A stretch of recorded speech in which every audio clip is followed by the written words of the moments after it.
Maman, qu'est-ce qu'on mange? 2 minutes, je finis mon rang.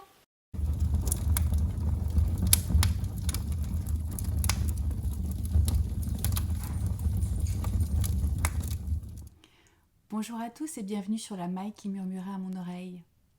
Changement d'heure, changement de générique. Donc nous voilà avec le générique d'hiver. Je vous souhaite la bienvenue à tous les nouveaux, les nouvelles qui sont parmi nous. Et puis, bon retour à toutes celles qui reviennent ici à chaque fois que je reposte un nouveau podcast. Ça me fait hyper plaisir. Merci aussi pour tous vos gentils commentaires, vos petits pouces en l'air, vos mots doux, vos participations à des cafés sur la plateforme Ko-fi, vos messages sur Instagram. Tout ça fait que c'est du partage, du beau et joli partage, et c'est pour cette raison-là que je fais des podcasts et que je crois qu'on est nombreuses à continuer à faire des podcasts. C'est pour entretenir cette belle communauté qu'est la communauté tricot avec beaucoup de bienveillance et de gentillesse. Donc merci à vous parce qu'effectivement ça nous fait extrêmement plaisir nous quand on crée un petit peu de contenu comme ça, quand on partage des choses avec vous, d'avoir vos gentils retours. Et je sais que par les temps qui courent, que ce soit le climat météo, le climat géopolitique, on a bien besoin de douceur et de gentillesse et de bienveillance. Donc voilà, on va essayer ici d'avoir une petite place bienveillante et sympathique. Je vous avoue que ça fait 2 fois que je tourne le podcast, donc j'espère que cette fois ce sera la bonne. Peut-être que je ferai des bouts de montage de certaines choses de l'ancienne vidéo que j'avais tournée un petit peu ailleurs. On verra, parce que je crois que j'ai pas tout qui est rassemblé ici avec moi. Il y a quelques petits trucs que j'ai encore oubliés. Donc je ferai peut-être des sauts de puce dans le mois du passé qui n'était pas si passé que ça, parce que c'était ce matin. Donc voilà, nous sommes dans l'après-midi. Et je vais tout de suite commencer par mes ouvrages terminés. Et donc l'ouvrage terminé, il est sur moi. C'est le Rokiti, voilà, de Tanis Lavallée, que vous m'aviez vu la dernière fois. Je ne sais pas où j'en étais, mais j'en étais bien avancée. J'ai déjà un poil de mohair dans les cils, tout va bien. Donc le Rokiti est au départ pensé pour être un t-shirt à manches courtes, mais comme moi je vous l'avais dit dans mon précédent podcast, étant donné que c'est fait avec du mohair et soie et du fingering, je ne voyais pas trop l'intérêt de le faire à manches courtes, en tout cas pour ma part. Donc j'ai préféré le faire à manches longues, ce qui est chose faite. J'ai utilisé, excusez-moi décidément, j'ai utilisé donc de la fingering et donc j'avais acheté 2 écheveaux de fingering et 2 écheveaux de mohair et soie de chez Tricot & Stitch. Le coloris c'est Cozy Season, la laine que j'avais achetée lors du premier festival de l'écheveau des mers, donc en avril dernier. Et j'avais en tête de faire le Rokiti justement avec ces laines que je trouvais très jolies, chamarré comme il n'est pas à mon habitude, n'est-ce pas? Parce que moi je tricote plutôt des choses relativement unies, voire légèrement nuancées. Mais pour changer, je m'étais dit que ce serait sympa de faire autre chose. Et j'aimais beaucoup ces coloris-là. Qu'est-ce que je peux vous dire? Que ça se tricote en aiguille 3,75, que en montage j'ai dû faire le long tail cast on, je pense que c'est ce qui est préconisé. La petite modif, oui, je crois que pour les manches, comme c'est des manches courtes, je crois qu'elle fait des I-cords dans le bas du pull, du t-shirt, sur les manches et sur l'encolure. Alors, effectivement, moi j'ai fait un I-cord sur l'encolure, donc elle nous dit soit avec le brin de fingering, soit avec 2 brins de mohair et soie ensemble. Moi j'ai fait avec le brin de fingering, en simple. Et ça s'est très bien passé, ma foi. Pour ce qui est des manches, je ne voulais pas faire d'I-cord ni pour le bas du pull parce que j'avais peur que ça resserre un petit peu trop l'ouvrage. Donc j'ai préféré faire des côtes.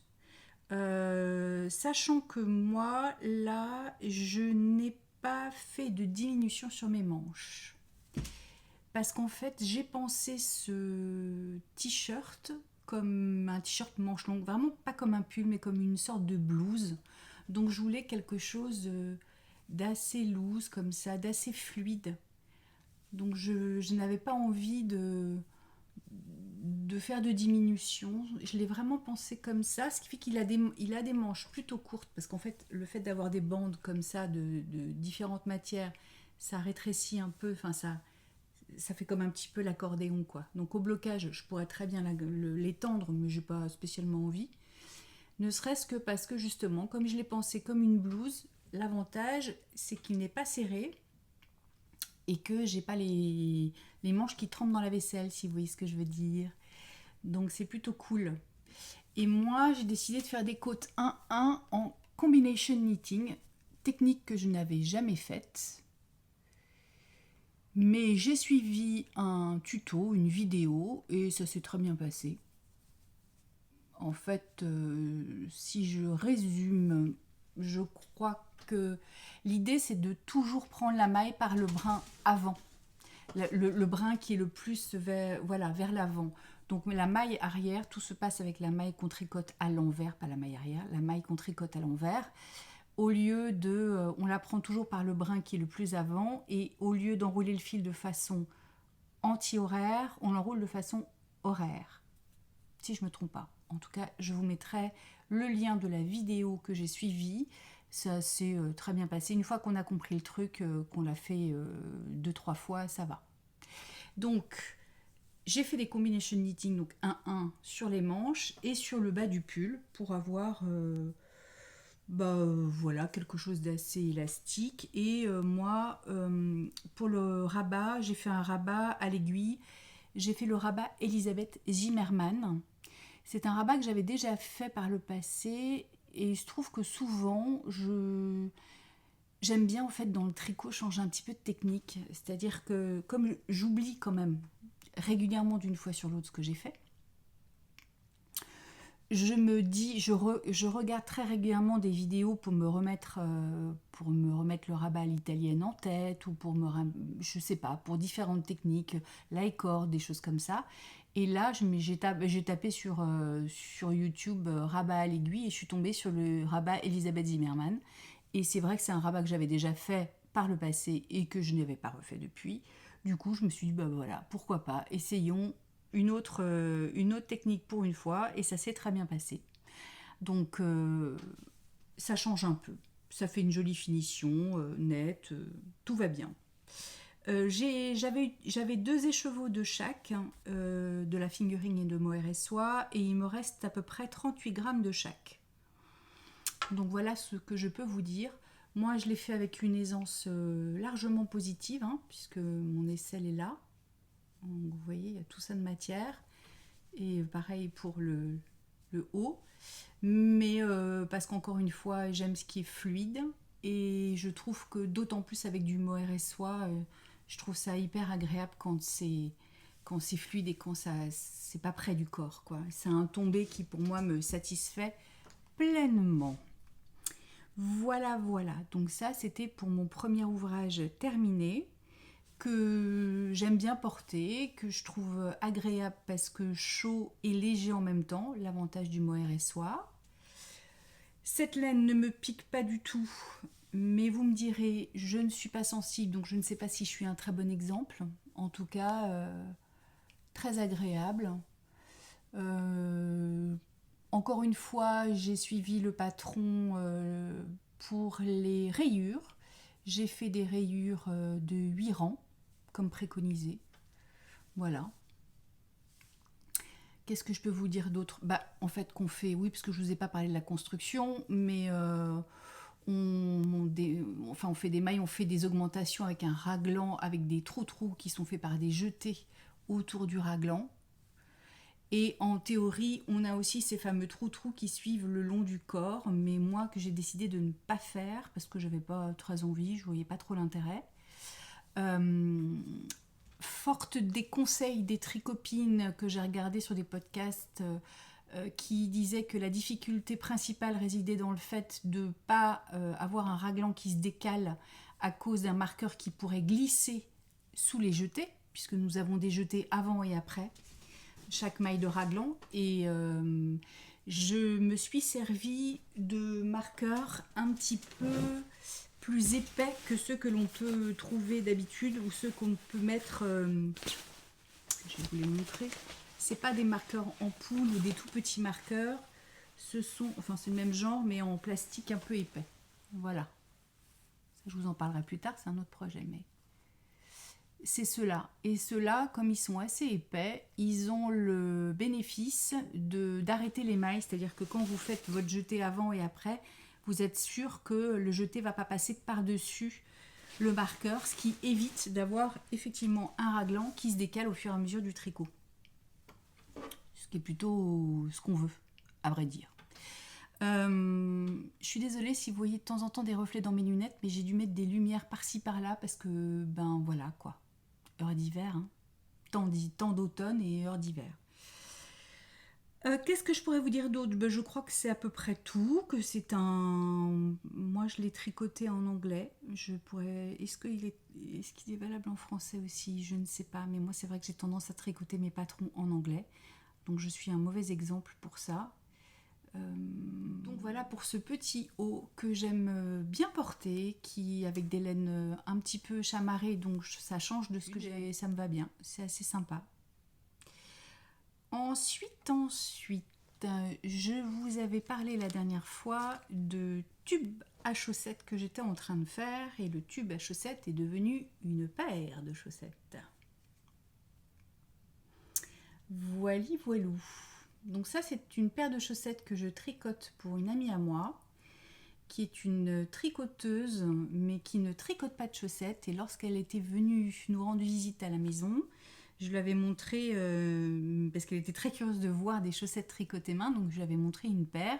Et étant donné qu'elle est sensible avec tout ce qui pique un peu, la laine piquante, je lui avais fait essayer une paire de chaussettes que j'avais tricotée dans la même laine, qui est la Repies, la Downtown, et elle l'avait qui est très douce. Honnêtement, ça a beau être une laine industrielle, elle est super douce.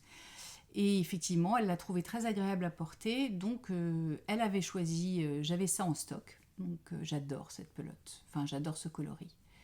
Et elle avait choisi ça, elle trouvait ça super sympa, donc je m'étais dit que je lui ferais une paire de chaussettes.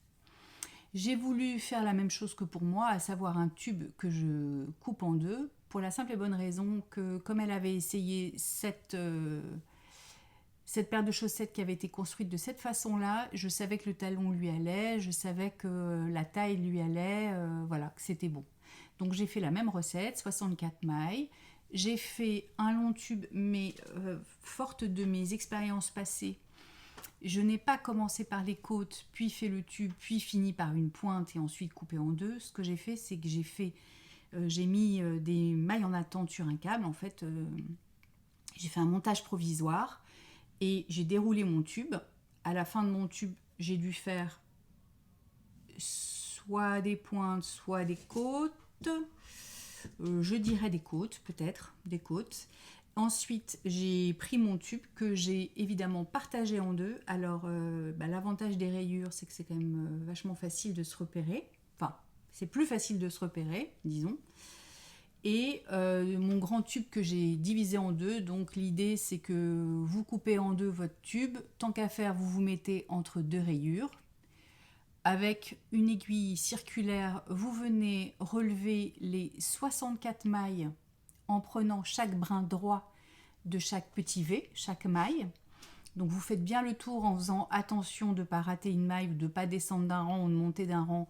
Mais l'avantage, c'est que quand on se met à cheval entre deux rayures, c'est-à-dire que la dernière rayure, le dernier rang d'une rayure et un autre d'une autre couleur, on est à peu près certain de ne pas se tromper. Donc c'est pour ça que j'aime bien faire cette technique sur des chaussettes autorayantes comme ça, parce que je trouve ça beaucoup plus facile. Donc une fois qu'on a mis ces 64 mailles sur une aiguille, on prend une deuxième aiguille circulaire et on fait pareil à un rang d'écart. Et pareil, relève 64 mailles. Et là, avec une petite paire de ciseaux pointus, on vient couper une maille au milieu et on vient démailler ça avec une aiguille tout doucement, tout doucement. Et du coup, on a après, sur chaque câble, on a une chaussette, enfin une moitié de tube. Ensuite, on vient faire, dans l'ordre, on fait en fonction moi je voulais des chaussettes pareilles, donc je me suis débrouillée pour que les côtes soient au même endroit, démarrent au même endroit, et que les pointes, pareil, soient au même endroit. Donc on regarde où on est son tube et on se débrouille pour faire la même chose de chaque côté. Je voulais faire des côtes, finir par les côtes, et non pas comme la première fois où j'avais commencé par des côtes et terminé l'autre par des côtes, parce qu'en fait je voulais qu'il y ait le même rabat pour avoir exactement la même élasticité et le même rendu. Ce qui fait que moi j'ai fait des côtes 1-1, toujours le combination knitting, que j'ai fait sur quelques centimètres, et j'ai fait un rabat élastique, le Jenny Surprisingly Stretchy Bind-Off. Jenny Surprisingly Stretchy Bind-Off. Voilà, donc ça c'est ce que j'ai fait. Ensuite, j'ai voulu faire un talon et une pointe légèrement différentes. Vous voyez, là j'ai mon talon et là j'ai ma pointe. Donc on voit bien que mon talon est beaucoup plus pointu que ma pointe. Donc pour la pointe, ce que j'ai fait, c'est que j'ai fait des diminutions un rang sur 2 jusqu'à ce que j'ai 18 mailles sur mon aiguille. Et ensuite, j'ai fait des diminutions à chaque rang jusqu'à ce qu'il me reste 8 mailles sur chaque aiguille pour faire ensuite un grafting. C'est la méthode qu'utilise Céline de Madame Bibiche. Donc je trouve qu'effectivement, ça fait une pointe beaucoup plus arrondie. Donc j'ai fait ça. Quant au talon, eh bien, n'oublions pas que donc à partir de ce moment-là, on a juste ça, on a un tube comme ça, mais on n'a pas de talon, donc il faut relever des mailles et couper encore sa chaussette à la moitié pour faire le talon. Donc là, on calcule la hauteur de la tige et surtout la taille du pied qu'il nous faut en fonction de la pointure. Moi, je ne me suis pas trop cassé la tête, sachant que j'avais déjà fait une paire de chaussettes à ma taille 39 et qu'elle fait la même pointure que moi. J'ai compté le nombre de rayures, j'ai mesuré pour vérifier que c'était bon, et je me suis basée donc sur mon ancienne paire pour pouvoir relever des mailles. Donc là, avec une aiguille, on relève 34 mailles, donc 16 de chaque côté de l'aiguille, et on vient, pareil, au milieu, couper une maille et démailler à l'aiguille, jusqu'à ce qu'il nous reste de chaque côté de nos aiguilles. On ne va pas démailler jusqu'au bout, jusqu'à ce qu'il nous reste à peu près 2 mailles de chaque côté. Ce qui va, quand on va prendre son contrastant, éviter qu'il y ait des trous de chaque côté. Parce qu'on a la laine d'avant qui reste, donc ça nous permet de combler un peu et de ne pas avoir de trous. Et effectivement, je n'ai pas de trous. Voilà. Petite technique d'Anna du bruit des aiguilles. Elle fait une super vidéo, un super tuto sur YouTube que vous pouvez trouver. Donc n'hésitez pas, parce qu'elle fait vraiment un pas à pas sur comment faire un tube à chaussettes, enfin comment en partant d'un tube à chaussettes faire une paire de chaussettes. Ce qui somme toute est assez cool quand on a de la belle laine auto-rayante par exemple, et qu'on ne veut pas gâcher le moindre brin de laine ou la moindre rayure. Je trouve que c'est plutôt une bonne idée. Voilà, donc une fois qu'on a relevé les mailles, qu'on a coupé, qu'on a donc ces 32 mailles sur ces aiguilles, là ce que j'ai fait, j'ai tricoté 4 rangs en jersey avant de rabattre mes mailles, et là pour le coup j'ai fait un rang sur 2 jusqu'à ce qu'il me reste 8 mailles sur mes aiguilles, et là j'ai fait un grafting pareil. Donc ça donne ce côté un peu plus pointu que pour la pointe, et c'est pas mal. Donc le tuto d'Anna du bruit des aiguilles est très bien fait. Vous pouvez également trouver sur la chaîne de V3, elle avait fait aussi une vidéo où elle montrait comment elle faisait son tube à chaussettes. Claude Tricot a une pléthore de playlists sur le sujet aussi. Donc je pense que vous avez largement de quoi trouver votre bonheur. Pour le contrastant, je vous ai pas dit que la laine auto-rayante, donc je vous ai dit que c'était la Repius, mais la Downton et le coloris, c'est le 401 coloris Sunset, qui est hyper sympa je trouve. Et le contrastant, donc j'avais dans ma boîte de l'Edelweiss de Kremke Alpaca un petit contrastant. Ce sont des pelotes que j'avais achetées. J'avais acheté plusieurs pelotes comme ça de 25 grammes de plein de couleurs différentes en me disant que ça ferait des contrastants pour des chaussettes. Sauf que quand j'ai entamé celle-ci, j'avais pas réalisé, j'avais oublié que je m'étais déjà servi de ce rouge-là pour une autre paire de chaussettes. Donc il m'en restait pas assez. J'ai donc recommandé une pelote, et une pelote de 25 grammes. Et je me suis pas rendu compte qu'effectivement il y a une question de lot et de numéro de lot et dans les couleurs, enfin dans les laines industrielles également. J'ai pas vraiment fait attention en me disant que c'est des couleurs solides, donc a priori il ne devrait pas y avoir énormément de changements. Eh bien, sauf que si. Donc je vais vous montrer.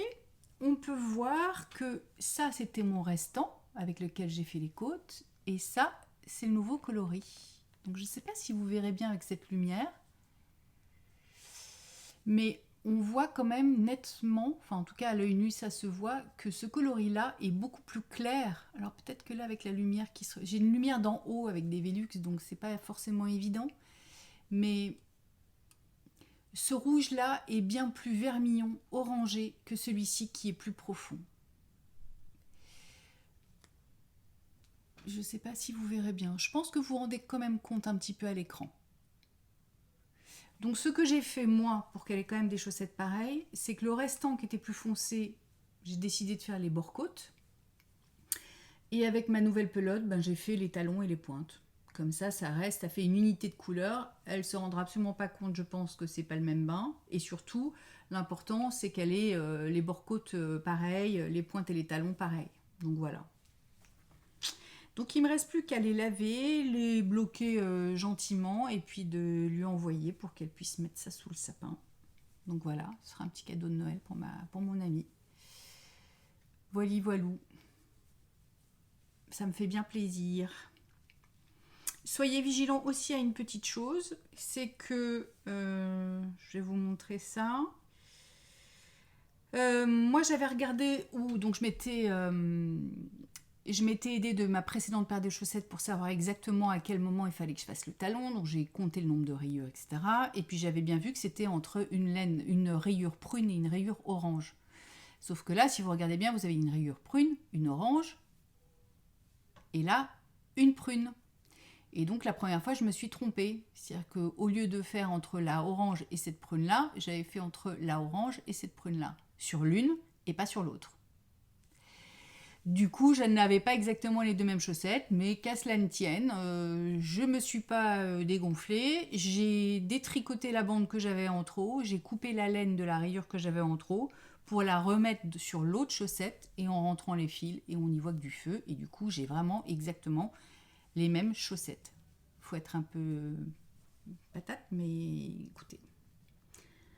En tout cas, maintenant, c'est nickel, vraiment les deux mêmes. N'ayez pas peur donc de vous lancer dans les chaussettes, dans les tubes à chaussettes. Oui, effectivement, petit conseil d'amis, si vous le faites, commencez par des rayures, des chaussettes avec une laine à rayures. C'est quand même vachement plus simple pour se repérer. C'est quand même beaucoup plus simple pour savoir quand on relève ses mailles, au moins on sait qu'on a la même couleur et que sinon c'est de la couleur de l'autre rayure. Donc là, si je dois relever des mailles rouges et prunes, je sais que sur chaque aiguille, je dois avoir des mailles d'une couleur et la même couleur. Alors qu'avec une chaussette unie, le risque que l'on a, c'est qu'on monte ou on descend un peu, donc on saute une maille vers le haut ou vers le bas. Alors ça se rattrape, ça m'est déjà arrivé, ça se rattrape bien sûr, mais c'est un peu plus c'est moins cool comme tricot, on va dire. Et les laines chamarrées, c'est pareil, c'est un peu plus galère. Donc bien sûr que pour les tricoteuses averties, je pense que c'est plus un problème pour elles. Mais quand on veut se lancer dans les tubes, je trouve que c'est bien de faire ça commencer par des rayures en tout cas. Même moi, c'est mon troisième tube. Je pense que je ne le ferai qu'avec des rayures. Parce que ma deuxième, je vous les avais montrées, c'était un reste de laine qui avait servi à faire mon jacquard. Et justement, le changement de couleur était progressif. Et là, dans un brin de laine, il y avait plusieurs fils de différentes couleurs. Mamma mia, là, c'est beaucoup moins évident. Donc, je me contenterai de rayures comme ça. Donc ça, c'était mon deuxième ouvrage terminé. J'ai un 3e ouvrage terminé, mais que je ne retrouve pas parce que j'ai tourné mon podcast ce matin et il a dû m'échapper quelque part. Donc c'est à ce moment-là que je vais certainement vous insérer le bout de vidéo qui correspond à cet ouvrage-là. Ça s'amuse bien la dame, hein? Ouais, j'avais vu ça sur Ravelry. Je suis tombée sur un petit patron hyper rigolo pour faire des... Alors lui, c'est un designer, je sais pas si c'est son métier d'être designer, je pense pas. Je crois que c'est un monsieur qui est islandais et qui a fait ça comme petit porte-clés. Donc je trouvais ça hyper rigolo. Donc je voulais vous en parler parce que peut-être que comme petit cadeau de Noël, ça peut vous amuser. Donc il glisse un petit anneau que j'ai pas moi là, un petit truc avec un key ring, quoi, un porte-clés. Et puis il offre ça en porte-clés. Je trouvais ça trop mignon de faire des... Alors je crois qu'au départ, lui, il le prévoit pour faire avec de l'éthiopie, c'est ça, la laine islandaise pour faire les jacquards. Bon, moi j'en ai pas, donc j'ai pris des restes de laine. Je précise que c'est un patron gratuit. Alors, je vous mettrai ça en barre d'infos parce que je ne peux pas prononcer le nom. C'est le nom... Enfin, le patron s'appelle Keyring, mais le monsieur s'appelle Rod Pronard, je ne sais pas comment ça se prononce. Donc, je vous mettrai le lien en barre d'infos. De toute façon, je vous mets toujours le lien de ce que je fais, de ce dont je parle en barre d'infos, donc n'hésitez pas à jeter un œil. Voilà, je trouvais ça rigolo. Sincèrement, ils préconisent de le faire avec des aiguilles double pointe et je comprends pourquoi. Parce que la circonférence est tellement petite sur les manches que moi je l'ai fait, je n'ai pas d'aiguille double pointe, donc je l'ai fait en Magic Loop, mais c'est franchement pas agréable. Donc si vous voulez lancer dans des projets comme ça, à moins que vous ayez l'habitude, je pense à toutes celles qui ont l'habitude de faire des petits animaux en peluche, des petits objets comme ça pour vos enfants, probablement que vous avez déjà l'habitude et que vous savez un peu mieux vous y prendre que moi. Moi, j'ai pas trouvé ça hyper fastoche. On commence par les côtes. On fait des petites côtes. Ensuite, on fait quelques rangs de jersey. Ensuite, on doit faire à part des manches. Donc là, en répartissant les mailles d'une aiguille et d'une autre. Et ensuite, quand on a fait les 2 manches, on continue. Je crois qu'on doit, on doit assembler les manches, donc les rejoindre sur le petit tube de pull qu'on a. Donc là, ça demande un peu une petite dextérité, hein. Et ensuite, on fait l'espèce de jacquard en mélangeant 2 autres couleurs, voilà. Et on finit par, je crois, encore des petites côtes. Et ensuite, on part des diminutions plutôt, pas des côtes. Si, peut-être des côtes. Là, franchement, on voit rien, hein. Peut-être des côtes et surtout des diminutions. Et on ferme, on rabat de façon assez serrée. Donc voilà, écoutez, c'est franchement imparfait, on est bien d'accord.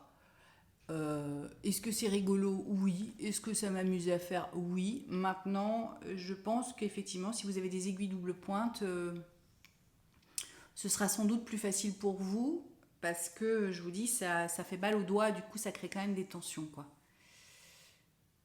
Mais c'était marrant, c'était un petit objet marrant, donc je voulais vous en parler, parce que quand on fait des petits cadeaux comme ça, quand on cherche des petits cadeaux de Noël ou des trucs rigolos, un petit clin d'œil, tiens, je t'ai tricoté un pull, tu vois, voilà, c'est marrant, quoi.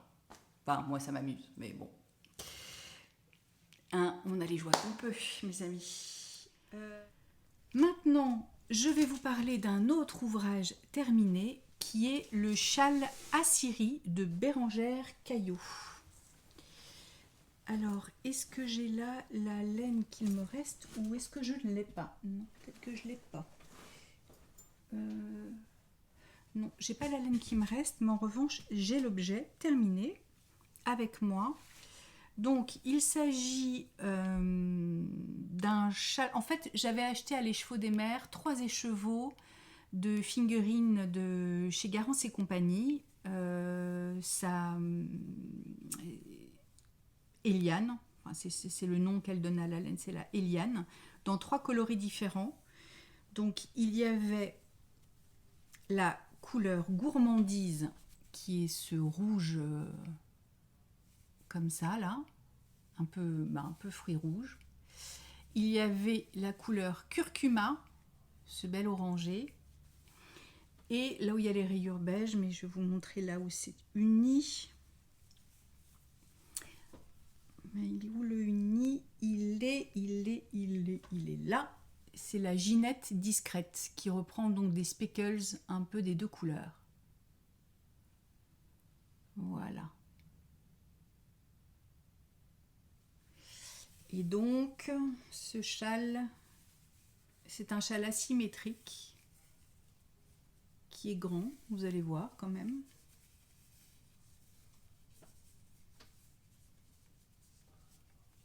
Voilà. Voilà. Je peux même pas, il est plus grand que mes bras, ouais, que moi. Donc ça veut dire qu'il est plus grand que moi. Ah, un peu plus que moi.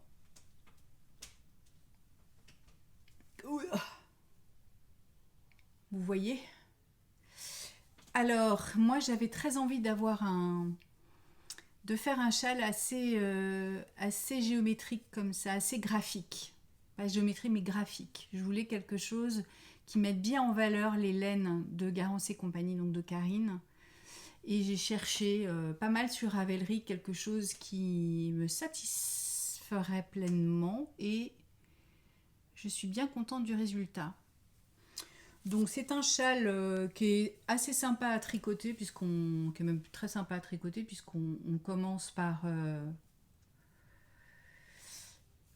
on fait une pointe, des augmentations, un I-cord de chaque côté et une fois qu'on a fait des augmentations de part et enfin voilà, il y a certaines répétitions d'augmentation à faire. Une fois qu'on a fait ça, on change en fait très régulièrement de motif, de points. Donc il y a 3 couleurs. Vous verrez sur Ravelry ce qu'elle a choisi. Ça va du plus sombre au plus sobre, au plus pétant. Ça dépend selon les goûts quoi. Ensuite on fait donc des rayures en faisant suivre le fil, bien sûr, avec toujours l'I-cord. Et puis ensuite, on a une bande de points texturée dans cette couleur gourmandise. Ensuite, on a des chevrons, un motif de chevron en curcuma. Je trouve ça très sympa à faire les chevrons. Enfin, j'aime bien le résultat. Encore un point texturé et on repart avec des rayures pour finir par une bande comme ça, avec un petit rappel de gourmandise et on finit par un I-cord. Donc elle dit, en fait ça dépend en fonction du reste de laine que vous avez. Moi comme j'avais un écheveau de chaque, la couleur qui est la curcuma chez moi, on n'a pas besoin d'avoir un écheveau. Il m'en reste, je sais pas, peut-être la moitié au moins. Donc vous pouvez très bien le faire avec un reste. Je sais plus combien de grammes de laine il faut, mais il y a vraiment pas besoin d'un écheveau complet. Oui, je pense qu'il m'en reste largement la moitié. Donc moi il m'en restait, donc j'ai pu faire l'i-cord finale avec ce coloris là que je trouve très sympa parce que ça fait vraiment une jolie finition.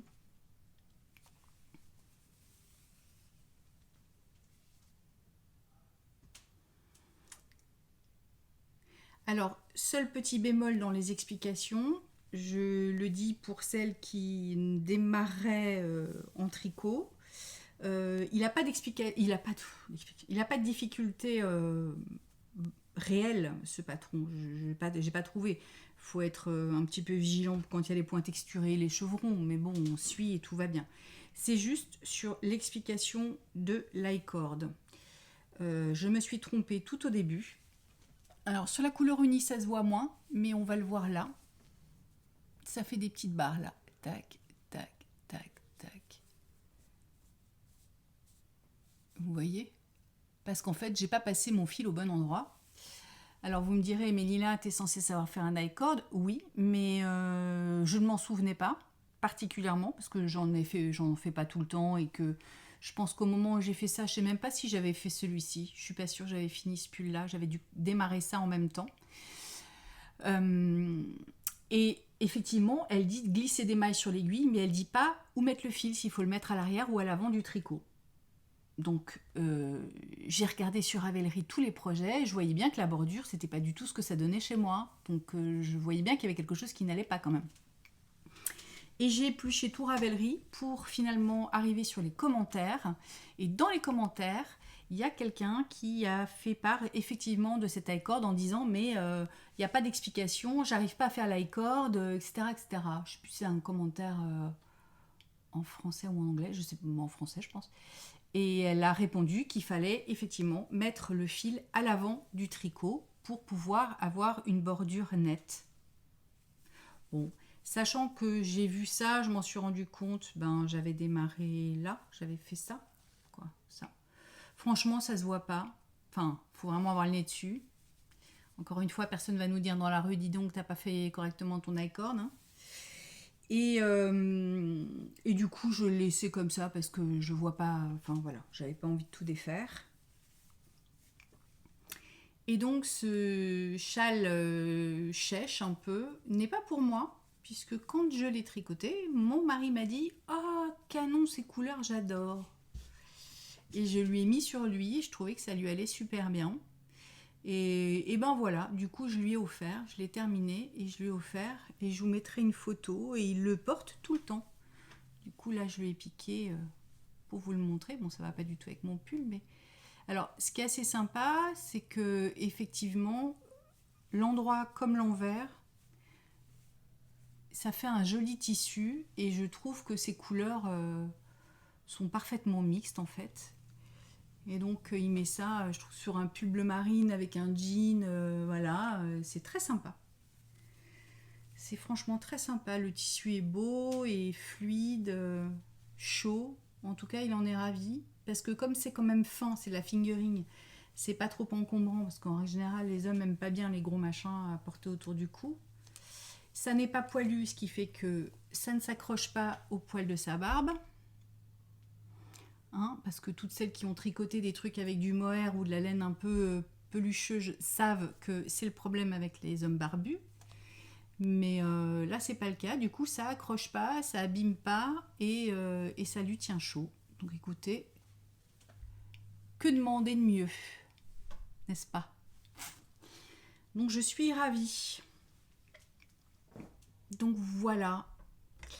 Ça, c'était mon autre projet que j'ai terminé. Et ben j'en ai plus déterminé, mais c'est déjà pas mal. Qu'est-ce que j'ai? Je vais pouvoir vous montrer des choses que j'ai en cours, que j'avais déjà en cours la dernière fois.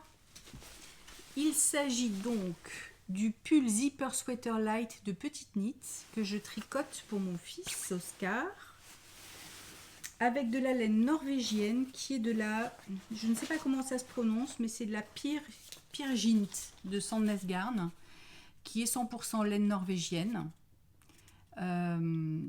et qui est coloris 55-75 qui est un bleu marine. Voilà, le métrage ça se tricote en 3,5-4 et le métrage on a 91 mètres à peu près pour 50 grammes. La dernière fois, j'en étais juste au col cheminé que j'avais terminé et le début du dos avec le raglan. Et ben voilà, j'ai continué, même bien continué. Puisque j'ai fait tout le corps et que j'ai fait toute la première manche et que j'en suis à la deuxième manche. Voilà, j'en suis aux diminutions de la deuxième manche. Donc c'est un pull qui est très sympa à faire, qui va vite relativement puisque c'est en aiguille 4 et que c'est de la laine assez épaisse. Hein. Je dirais que la difficulté c'est surtout, oui principalement au début avec le col qui est un col double. Donc on tricote un certain nombre de centimètres en côte qui mange pas mal de laine d'ailleurs. Parce que je me rappelle que rien que dans le col je crois que j'avais passé une pelote entière. Et ensuite, on vient rabattre le col et le coudre en tricotant, donc à 3 aiguilles. Donc ça, c'est le côté un peu plus minutieux, on va dire, parce que on a quand même des grosses mailles sur ces aiguilles. Il faut passer dans les 2 mailles d'un coup sans en perdre une. Donc ça, c'est le côté un peu plus méticuleux. Mais passer ça, ensuite, c'est des augmentations raglan, avec des augmentations de part et d'autre. Voilà, on forme donc l'encolure comme ça, où il va y avoir un zip plus tard, puisque c'est un col cheminé, qui aura un zip qui va monter jusqu'en haut. Et puis, une fois qu'on a fini les augmentations, raglan, machin pour les manches, on met les manches en attente. On déroule le corps avec un certain nombre de centimètres qui est précisé évidemment sur le patron. On fait des côtes. C'est des côtes 1-1. Donc moi, j'ai fait la même technique, c'est-à-dire la combination knitting, que j'avais donc fait déjà pour mon pull. Et voilà. Et là, je trouve qu'on voit bien que c'est propre. J'ai plein de petits poils, soit de mohair d'autres projets, soit de mes toutous aussi. Enfin bon, ça par contre, le bleu marine, voilà. Donc c'est plutôt propre. Et ensuite, elle préconise un rabat à l'italienne que j'ai fait donc à l'aiguille, qui fait une finition super jolie, parce que vraiment avec une continuité comme ça, arrondie. Donc je trouve que ça fait vraiment... ouais, ça fait très quali comme finition. Ça fait vraiment pas trop fait main, quoi. Surtout pour un jeune adulte, je pense que tricoter, enfin porter du fait main, c'est pas toujours évident. Donc je trouve ça bien quand ça se voit pas trop. Voilà. Donc ça c'est plutôt chouette. Moi je l'avais fait essayer quand il était venu passer une semaine de vacances à la maison en cours de route pour voir si la carrure allait, quand les manches étaient en attente, etc. Et puis comme ça m'avait permis de calculer la longueur du corps, du buste que je voulais. Et je tombe à peu près sur mes pattes, oui, même complètement, d'après les mesures de petite knit. Donc, pour moi, on peut s'y fier. Sachant que moi, j'ai fait la taille XS, j'avais pris ces mesures avant. Quant aux manches, ben voilà, j'ai suivi exactement la même chose. Et puis, on a un certain nombre de diminutions qu'on fait, une fréquence régulière. Donc... moi, j'ai mis des marqueurs à chaque fois. Et puis, comme je fais la deuxième manche, je prends le marqueur que je reporte sur l'autre manche. Comme ça, je sais où j'en suis. Voilà. J'ai un compte-rang à roulettes que j'avais depuis pas mal de temps. Je ne sais pas si vous verrez, il y a une petite molette qu'on tourne. Et en fait, je m'en sers parce que comme ça, je sais où j'en suis. Et quand j'arrive à un tel nombre de rangs, je sais que c'est là qu'il faut que je fasse mes diminutions de part et d'autre du marqueur. Donc voilà. Et puis donc quand on a fini ça, on fait 8 cm de côte, 1-1, avec le rabat pareil, à l'aiguille, à l'italienne. Donc avec les 2 rangs de préparation, elle l'explique bien. Il y a une vidéo qui explique tout ça. Et... voilà, donc je trouve que le patron est plutôt bien écrit. Alors je sais qu'il y a ceux qui trouvent qu'il n'y a pas beaucoup d'explications. Moi je trouve qu'avec les vidéos auxquelles on a accès, d'ailleurs même sans acheter le patron, parce qu'il suffit d'aller sur le site de Petite Knit et vous allez sur vidéo, l'onglet vidéo, vous allez voir effectivement, il y a des vidéos pour beaucoup de choses, quoi, pour tout quasiment, pour les rangs raccourcis, pour les augmentations, pour le montage des mailles, dès qu'il y a une technique un peu spécifique. Elle l'explique en vidéo. Alors, certes, c'est en norvégien. Je crois qu'elle est norvégienne, non ? C'est en norvégien, donc, mais on peut soit activer les sous-titres, soit se contenter des images, et ça le fait quand même, quoi. Donc, moi qui suis une visuelle, ça me va. Voilà. Les manches, je les ai tricotées, enfin, je les tricote en chiagou, en mini circulaire. Le kit bleu que je trouve très bien. Et l'avantage de ce kit, c'est que nous avons des aiguilles du même diamètre, bien sûr. Donc là, c'est du 4, mais de 2 hauteurs différentes, 2 longueurs différentes. Donc on a des courtes et des plus longues. Peut-être que là, vous verrez mieux. Et ce qui fait que moi, là, quand j'ai pris le câble le plus grand pour l'instant, et je prends une grande à droite dans ma main droite et une plus courte dans ma main gauche. Et quand j'arrive aux côtes, je change de câble. Et de toute façon, avec les côtes, on change de taille d'aiguille, on diminue en 3,5 et je prends que de petites courtes, comme ça. Ce qui me permet de ne pas avoir à tirer sur mon tricot. Et ça se passe bien et j'ai pas mal aux mains, là, ça va. Le kit Chiago, c'est quand même la vie, ces aiguilles, je trouve. À part, effectivement, je rejoins certaines des tricopines qui disent que la galère le seul truc qu'on peut leur reprocher, c'est effectivement les stoppers de mailles qui sont hyper mal foutus. C'est-à-dire que c'est des stoppers blancs ou noirs en fonction de la taille du câble. Et effectivement, ils se barrent tout le temps, ils se dévissent tout le temps, ils sont pas du tout bien foutus.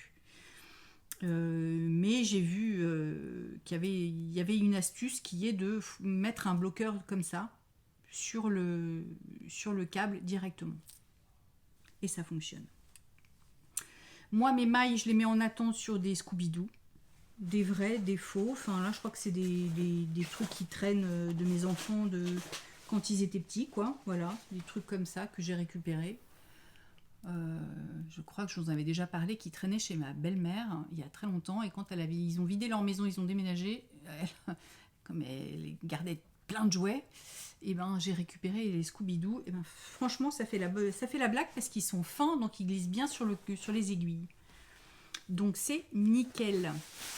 Ça, j'ai comme objectif final de le terminer évidemment pour Noël, mais ce sera, vous l'aurez compris, terminé bien avant. Je le laverai, je le bloquerai gentiment, et puis voilà. La seule crainte que j'ai, c'est de mettre le zipper. Je vais acheter le zip. Pourquoi j'ai un zipper ? Le zip, je vais acheter celui qui est préconisé par Petite Knit. Donc j'ai vu qu'il y avait au moins deux merceries qui le vendaient en ligne. La seule chose, c'est que pour l'instant, il faut que j'ai d'autres choses à acheter parce que les frais de port coûtent quasiment aussi cher que le zip. Donc c'est pas très très très intéressant, quoi. Donc bon, je ne doute pas que je vais avoir certains désirs laineux. On va voir, mais pour l'instant, j'ai pas besoin de grand chose, donc puis il n'y a pas urgence. Et je demanderai certainement de l'aide à une copine qui coud très très bien, parce que je crois que ça va pas être la partie la plus simple pour moi. Et c'est souvent là que les filles ont des difficultés, donc je préfère prendre mes précautions. Donc voilà. Ça, c'était mon en cours. J'ai un deuxième en cours. Alors, rappelez-vous, lors du précédent podcast, je vous avais montré les laines que j'avais dans mon stash. Et notamment, je vous avais dit que j'avais commencé un châle, le Ligna, et avec de la laine d'Arcoiris Yarn, qui était le coloris Hagrid. Mais que ce châle était très mathématique à faire et trop pour moi, et je m'étais embrouillée. Il est très beau, hein, mais je crois qu'il est de Bérengère Caillot aussi d'ailleurs, mais pour moi, trop compliqué. Donc j'avais tout défait, et j'avais mes écheveaux qui étaient en cake. Donc il fallait que j'en fasse quelque chose, et je vous avais dit, mais peut-être que je ferais, en achetant, parce que j'avais envie de le mélanger avec de la Kid Silk grise, comme ça, j'avais envie de faire le 13 KO. Et vous aviez été nombreuses à me dire « Oulala, fais attention, toi qui n'aimes pas les manches fitées, le 13 KO a des manches fitées. » Donc j'avais réfléchi, mais c'est surtout que, figurez-vous qu'en regardant dans mon stash de plus près, je me suis rendu compte que je n'avais pas de quoi faire un pull, puisque je n'avais que 2 écheveaux. Donc c'est largement insuffisant pour faire un pull, à moins de faire un croc-top, mais c'est pas mon cas. Ce qui fait que je me suis dit que j'allais faire un Sophie Shawl, qui est en cours. Et que voilà. Et là, j'adore vraiment le mélange de laine. C'est exactement ce que j'avais imaginé comme nuance. Et je trouve ça hyper joli. Vous me voyez toute rouge du coup, mais parce que là, ça fait le point sur le châle. Ce mélange de chaud et de froid, de gris avec des pointes d'ocre, de beige, de rouille par moment. Je ne sais pas si vous verrez bien là. Je trouve ça très très beau, vraiment. C'est très nuancé, c'est très subtil, mais justement, c'est super joli. C'est tout ce que j'aime. Donc là, le Sophie, c'est comme la scarf, mais c'est juste là. En fait, c'est comme la Sophie scarf, c'est exactement le même concept. Hein. On a un certain nombre de mailles, on fait des high cords de chaque côté, La seule différence, c'est qu'on augmente toujours d'un côté, toujours du même côté, et on augmente à une fréquence différente en fonction de si c'est la scarf ou si c'est la shawl, c'est tout. Donc voilà. Donc j'ai fait quasiment tout mon premier écheveau. Forte d'une expérience passée, j'ai pas complètement terminé mon écheveau avant de commencer les diminutions. J'ai gardé un peu de marge parce que la dernière fois, pourtant quand j'avais fait une petite, c'était ni la scarf ni la shawl, en fait c'était entre les deux, une longueur un peu intermédiaire. Je m'étais rendu compte que j'étais allée au bout du premier écheveau et au deuxième j'avais fait ça, enfin j'avais dû diminuer beaucoup plus rapidement que prévu parce que sinon j'aurais pas eu assez de laine.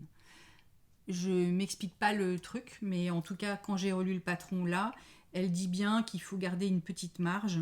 Donc j'ai quasiment fini le premier, j'ai gardé je sais plus 5 grammes, un truc comme ça, 4-5 grammes. Et donc j'ai commencé mes diminutions avec toujours le premier et j'ai changé en cours de route assez rapidement d'ailleurs. Ouais.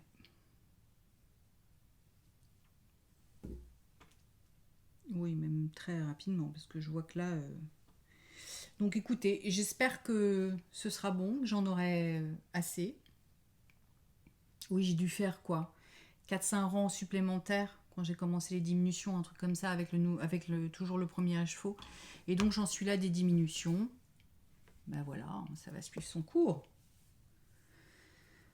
Donc je suis assez contente de moi parce que moi qui avais fait pas mal d'erreurs sur des précédentes scarfs, et ben là mon I-cord est bien, nickel, je n'ai pas d'erreur, en tout cas pas de grossières erreurs on va dire, si j'en ai. Je le trouve plutôt propre. Alors on va dire que oui, c'est un projet très facile à faire. Effectivement, c'est très facile à faire et en même temps, ça demande quand même de l'attention pour que ce soit propre. Parce qu'on a vite fait de se planter et de faire les augmentations, au lieu de les faire du même côté, de se planter, de les faire de l'autre côté, ou au lieu de se tromper de fréquence, ou voilà. Donc il faut quand même une certaine forme de vigilance. Pas énorme, hein, mais il en faut quand même. Moi, ce que j'ai fait, c'est que comme on a des augmentations et des diminutions à une certaine fréquence, je me suis fabriqué un petit marqueur, un petit contrant, pardon, et je sais que quand j'arrive à mon coquillage, c'est là qu'il faut que je fasse ma diminution ou mon augmentation. Là, j'en suis aux diminutions. Donc je me suis fabriqué ça, ça m'évite d'avoir à noter, ça m'évite d'avoir à retenir dans ma tête et de pas savoir, parce que je trouve qu'on voit pas très bien sur le tricot où on fait les diminutions et les augmentations, parce qu'il y a la corde qui vient un peu planquer tout ça, ce qui est le but d'ailleurs, j'imagine. Et en plus quand on le tricote en double fil mohair et soie et fingering comme moi, je trouve que ça rend la manip assez discrète. Donc je préférais assurer le coup et me fabriquer un petit contrant. Écoutez, c'est un projet franchement sympa et agréable. Alors moi je trouve ça très doux, mais vous allez me dire c'est la Kid Silk, moi je l'ai bien. Je ne crains absolument pas et je trouve que les deux combinés sont super agréables. Ça fait un tissu doudou mais canon et avec ce qu'il faut d'originalité et de classicisme quand même, c'est-à-dire que c'est un design très épuré et en même temps le petit twist est dans les nuances qu'on y met quoi. Ah tiens là vous voyez bien les pointes de rouille. Mais je trouve ça très très joli. Écoutez, on se satisfait de mais moi ça me plaît. Ah oui, j'utilise aussi des aiguilles en bois de Lantern Moon. C'est du 3,5. Elles ont la particularité, je crois que c'est de l'ébène, de glisser, le câble glisse comme ça, coulisse. Et elles sont très agréables. Et je me faisais la réflexion que c'est peut-être pour ça que moi je réussis mieux cette Sophie-là, parce que je tricote avec des aiguilles en bois. Ce qui fait que mon I-cord ne se fait pas la malle, parce que moi j'avais tendance à glisser des mailles, à en perdre, et je pense que c'est parce que j'étais sur des aiguilles des chiagous en métal. C'était peut-être pas ça qu'il fallait pour moi. Là, ça se passe pour le coup très bien. Donc, pourvu que ça dure, on va dire. Voilà. Donc ça, c'était mon... quasiment de tous les projets que je vous ai montrés, à part ce que j'ai terminé, c'est le seul qui est pour moi pour l'instant. À moins qu'il parte chez quelqu'un d'autre. On n'est pas à l'abri de me le faire piquer. Là, et puis, mon dernier objet en cours, c'est une paire de chaussettes qui devrait être pour moi aussi, pour le coup. Alors ça, j'ai fait ça d'après un modèle gratuit qui est sur Ravelry, qui s'appelle les Monday Socks de José Paquin. Je me suis servi de la trame, mais après j'ai changé en fait. Au départ, elles sont tricolores et elles sont très jolies, en gris clair et cru avec une bande bordeaux, je crois, rouge bordeaux. Et moi, j'avais envie de peps, donc je me suis trouvé de la laine grise et de la laine rose fluo, comme vous pouvez le voir. On peut difficilement faire plus fluo. Voilà. Donc on commence par une bande de côtes, c'est des côtes quoi, de 2. Ouais, de 2. Et avec un certain nombre de centimètres, ou un certain nombre... Non, je crois qu'on a le nombre de rangs puisqu'on fait des rayures. Donc elle nous dit peut-être 10 rangs de gris, 10 rangs, 5 rangs d'une couleur, etc. 5 et 10, un truc comme ça. Et donc ça, j'ai suivi. Ensuite, j'ai fait... Par contre, c'est des chaussettes, je crois qu'il y a 2 tailles. Il y a 60 mailles ou 60... je dirais pas, peut-être 8 ou 70. Je sais plus, il n'y a que 2 tailles. Donc là, pour le coup, j'ai fait que 60 mailles. Parce que l'autre taille me paraissait plus grande que celle que je fais d'habitude. J'ai pas essayé, on verra. Mais j'ai fait confiance. Sachant qu'en plus de ça, je les tricote en mini circulaire, ce qui fait que mon tricot est toujours plus lâche quand je fais en mini circulaire que quand je fais en Magic Loop. En Magic Loop, j'ai tendance à serrer. Là, le fait que ce soit tout petit, j'ai du mal à serrer ma laine, ma fibre autant. Donc, c'est pas lâche, mais c'est pas lâche du tout même. Mais c'est moins serré que quand je fais en Magic Loop. Donc cette fois, pour être un peu moins truffette que d'habitude, j'ai essayé de compter, enfin j'ai pas fait qu'essayer, j'ai compté le nombre de rangs que j'ai fait pour la tige, histoire d'avoir quand même une idée de ce qui me convient, parce que d'avoir une recette en fait. J'essaie de me concocter un peu une recette facile, parce que pour l'instant j'ai fait à chaque fois des chaussettes un peu différentes, donc j'ai pas de recette que j'applique régulièrement. Donc là j'ai compté le nombre de rangs, je ne sais plus combien j'en ai fait mais je l'ai noté, et en revanche j'ai pas voulu faire le même talon que d'habitude et qu'elle préconise, qui est un talon renforcé à gousset. Je voulais changer et donc j'ai cherché talon sur internet, tricot talon à rang raccourci. Ok, bah on va faire ça. Je crois que je l'avais fait qu'une seule fois il y a fort longtemps et que ça m'avait posé des soucis, mais à l'époque je savais pas faire trop les rangs raccourcis à l'allemande. Maintenant c'est quand même moins compliqué dans ma tête.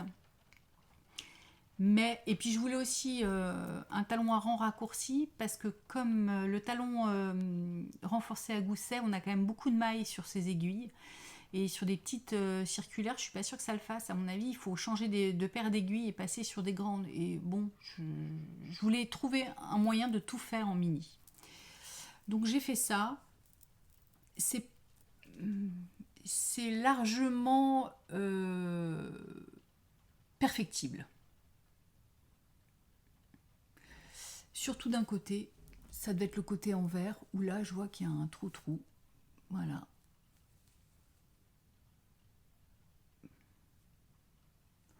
C'est pas horrible, mais c'est pas parfait.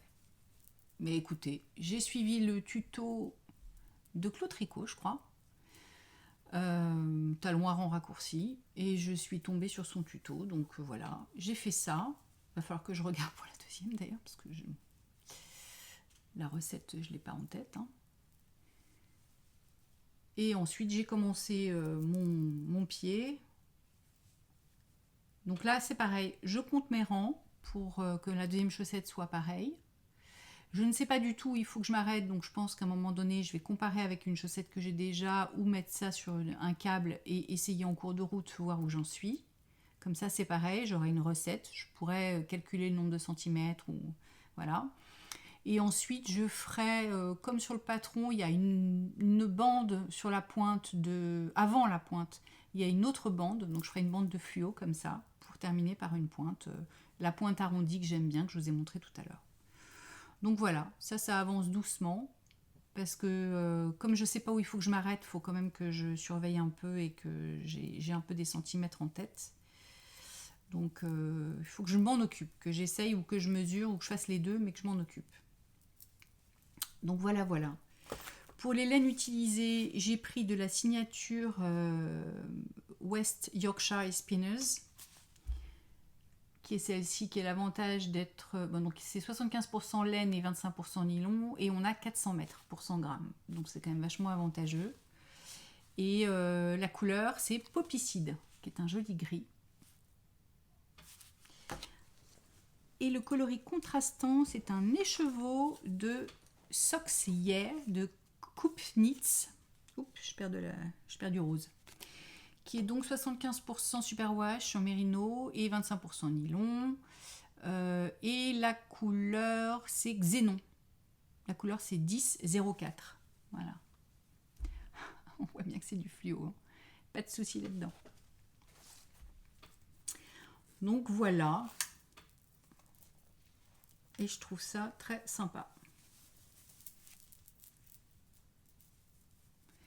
Et je me disais, quand je les ai mis comme ça pour regarder un peu, que ça ferait des super mitaines. Ou des moufles, ou qu'importe. Mais je trouve que le bord-côte avec ces deux bandes de fluo, comme ça, je trouve ça hyper sympa. Pas mal, hein? Franchement, je trouve ça chouette, quoi. Ça pète. Ben ça me plaît bien. Voilà. Donc ça, c'était mon troisième objet, enfin ouvrage en cours. J'en ai un autre, mais que je viens à peine de démarrer depuis hier, donc je ne vais pas vous le montrer parce que j'ai fait un rang. Donc voilà, je trouve que c'est pas très intéressant de vous le montrer. C'est un ouvrage que j'ai commencé avec la laine que m'avait offert ma tante par alliance Annick, qui est donc de l'angora qu'elle avait trouvé lors d'un voyage dans l'Himalaya, et qui est une laine magnifique. Comme elle en avait offert à Emma et à moi, en fait elle m'en l'avait envoyé en me disant tiens, est-ce que tu veux bien partager avec Emma, ça me ferait plaisir que vous l'ayez toutes les deux. Donc j'ai envoyé les grosses pelotes à Emma, et on en a deux chacune, et donc on a essayé de trouver un petit projet en commun, qu'on pourrait faire ensemble. Elle l'a bien avancé. Moi je voulais attendre de commencer les diminutions de ma Sophie Scholl pour entamer ça, parce que c'est une étole, voilà. Et je l'ai vraiment à peine démarré, donc ça ne va à rien que je vous le montre. J'espère que je vous le montrerai plus avancé la prochaine fois. Autre chose que je voulais vous dire de plus divers, on va dire, je voulais vous parler, j'avais posté une photo sur Instagram de laine, de toison que j'étais allée chercher, que j'étais pas allée chercher d'ailleurs, en fait. Mon beau-frère est éleveur de brebis dans le Gers, et une fois par an, je pense que c'est une fois par an, ils viennent tondre, il y a quelqu'un qui vient tondre ses brebis. Et ma belle-maman avait filmé ça, elle avait envoyé ça sur un groupe WhatsApp, et j'avais trouvé ça trop chouette. J'avais dit mais attends, mais toute cette laine, c'est le bonheur des tricoteuses.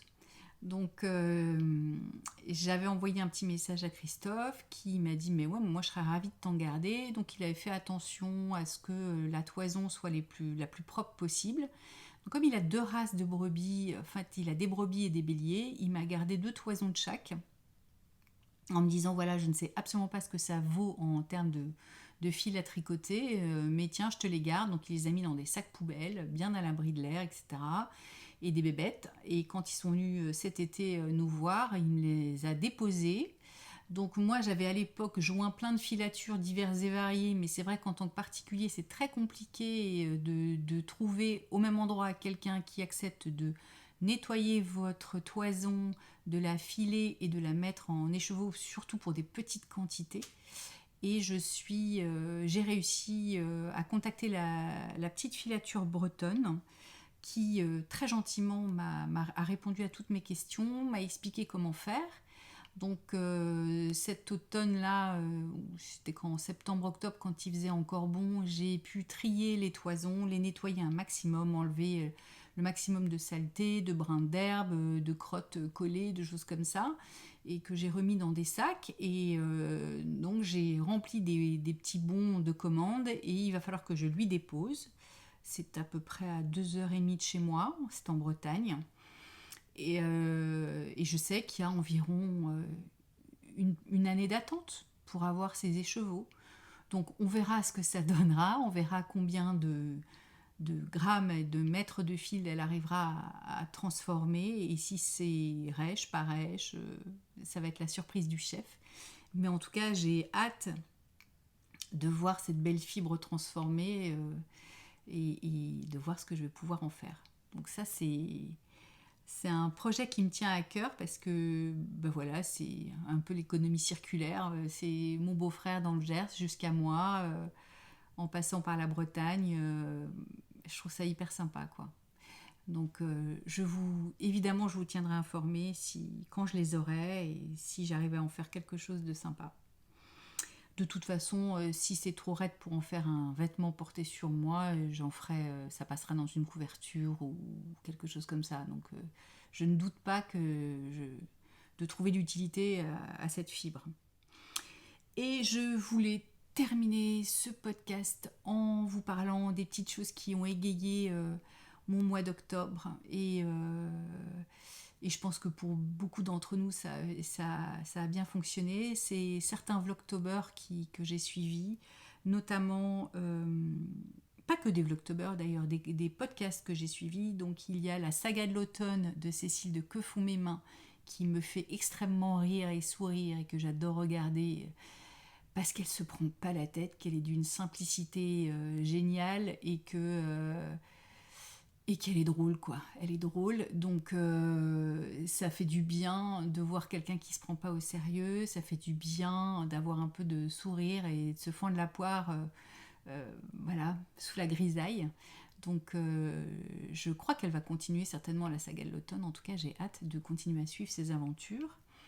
Il y avait le Vlogtober de Lysandre que j'ai beaucoup aimé suivre aussi parce qu'elle est toute jeune pétillante et qu'elle a plein de choses à raconter, donc c'est toujours très agréable de suivre ses aventures et qu'elle y va nature comme elle est, voilà, en pyjama le matin au saut du lit ou avant de se coucher, elle s'en fout et elle a bien raison. Et elle vient nous raconter des trucs et c'est toujours vachement sympa, dynamique et chouette, donc bravo à elle. Et j'ai découvert un podcast dont vous avez peut-être entendu déjà parler, c'est probable, hein, parce qu'elle est beaucoup sur Instagram aussi. C'est Mélanie des Aiguilles Aventurières, qui a lancé donc quelques Vlogtober. En fait, c'était pas forcément quotidien, mais c'était très régulier, et elle sort un podcast tous les vendredis midi. C'est pareil, c'est une fille super chouette, super simple, mais simple quand je dis simple, c'est simple dans le bon sens du terme, c'est qu'il n'y a pas de chichi, il n'y a pas de...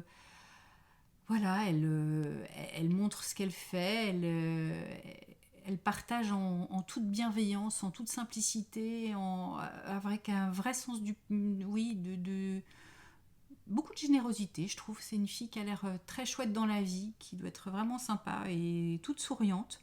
Donc avec des paires de lunettes incroyables à chaque fois. Donc ça, rien que pour ça, ça vaut le détour. Qui tricote des couleurs aussi pétantes et du fluo. Donc c'est sympa aussi. Et donc elle est très sympa à regarder. Donc n'hésitez pas à aller voir son podcast. De toute façon, je vous mettrai les liens de tout ce dont je parle en dessous de la vidéo, que ce soit les patrons, que ce soit les laines, que ce soit les chaînes. Voilà, écoutez mes amis, je crois que c'est tout. Je vous aurais mis aussi des petites images de mon feu de cheminée parce que je trouve que c'est sympa de mettre un peu de chaleur dans ce monde un peu froid en ce moment, hein, un peu pas toujours réconfortant. Donc j'avais envie de partager avec vous ce petit feu de cheminée que je vais vous mettre certainement un peu au début, puis peut-être un peu à la fin. Comme ça, vous aurez un peu de réconfort. Voilà. voilà, je pense bien à vous qui êtes sous l'eau ou en train de traverser le long tunnel de l'automne et en prévoyant déjà peut-être Noël et tout ce que ça englobe de sympathique et parfois de nostalgique ou de mélancolique. Ça dépend des gens, ça dépend des jours. Voilà, écoutez, je vous embrasse fort, je vous dis à vite et puis prenez soin de vous. Ciao.